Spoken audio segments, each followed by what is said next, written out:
Yun, kita na ninyo yung pinapakita kong video, balita tungkol sa banta sa buhay ng presidente at saka yung Elisa at Romualdez. Banta ni Vice President Sara Duterte. Ano sa palagay niya? Maganda ba yan? Na kung marinig yan o makita yan doon sa ibang bansa, sa labas, sa buong mundo na, medyo nakakaya o problema, wala nang gana, imbis na medyo ganado na yung mga ibang bansa na ganito na ang ating bansa na maangat na, papunta na sa maganda na buhay.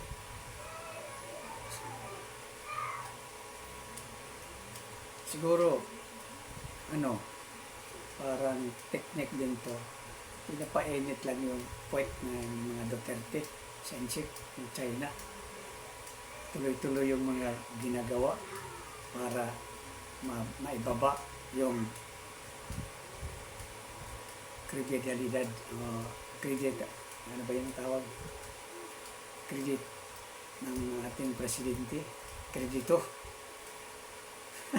Nabubulol na ako.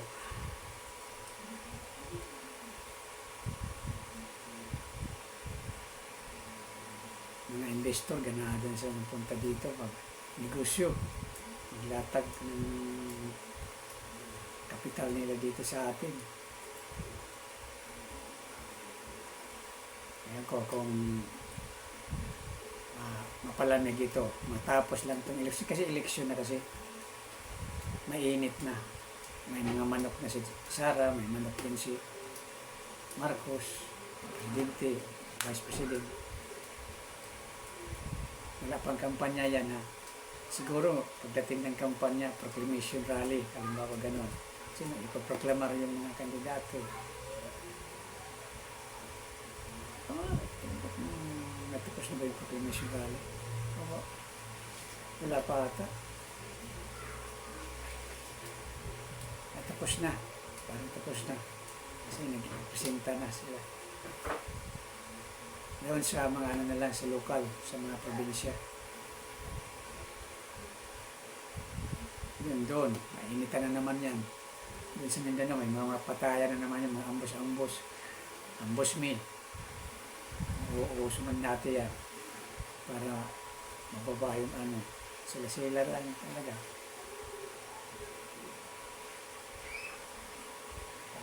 Tungtong sa entablado, siraan. Puro kasiraan yung nabibitaw sa bibig. Yung salita, hindi magaganda.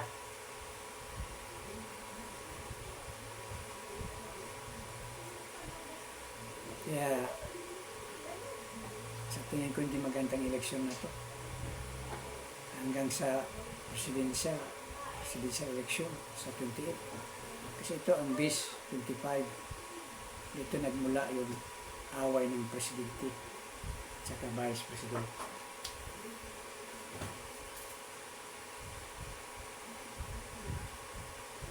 Magkaibigan,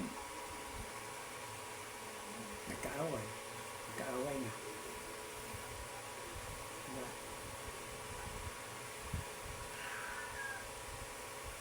Kainitan na talaga.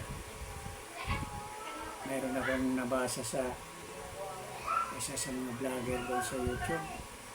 Mayroon daw parang nakikinabang.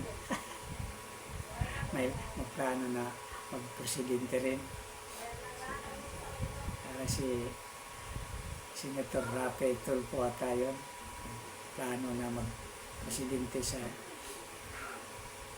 2025 o 28.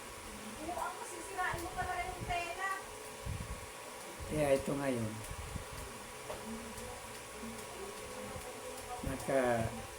maulit nga yung sinasabi martial law. Wala nang eleksyon. Pag ganun na. Pag Barcelona, wala nang eleksyon yan. Katulad ng dati. Kasi magulo eh. Yun ang dahilan.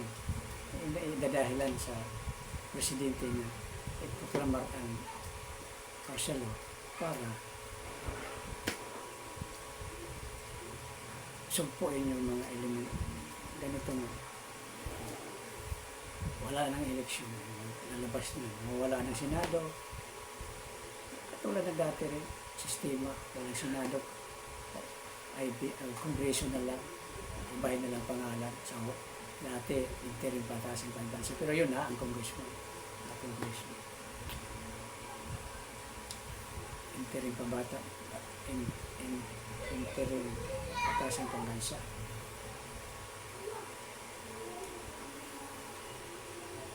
Ito mga, ayun kung plano ba ni BBM na ganito ang mangyayari.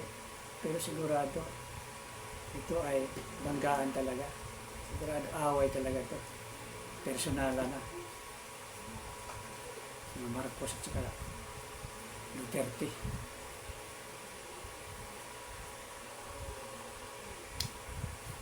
Ang kawawa dito yung taong bayan. Kasi wala nang, hindi na maasikaso yung mga dapat maprawikto para sa mga tao, sa mga taong bayan, sa bansa. Hindi na wala na. Dahil na-disturbo na sa mga problema, sa ganito mga problema.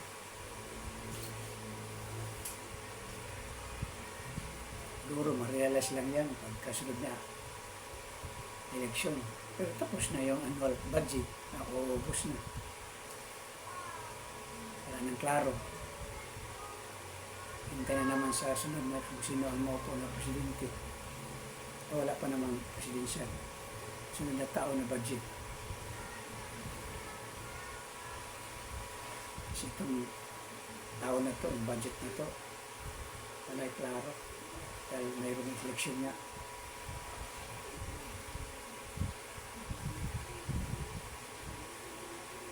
Buti kung wala pang eleksyon, siging trabaho sa mga proyekto. Katulad doon sa Mindanao, umpisahan kay eleksyon, parang propaganda sa mga taga-administration yung nakaupo. Busy sila sa trabaho ng project, pero sa umpisa lang. Tapos eleksyon wala na. Hindi natapos na ang eleksyon. Okay, talo. Buti kung manalo. Kung talo dahil hindi maganda yung dating mga gawain. Sila pang nakaupo. Kaya ito, hintayin natin ang susunod na basta itong issue na to, yung bangka ng presidente na papatayin, kasama silang umalis sa kanisa. Parang nagpapile na ata ng kaso si Bongbong Marcos. A-actionan, sabi niya, a-actionan niya. Hindi palalampasin yung sabi niya. Talagang nalala ito. Okay, dito lang muna. Tingnan natin. Ano natin yung susunod na vlog ko.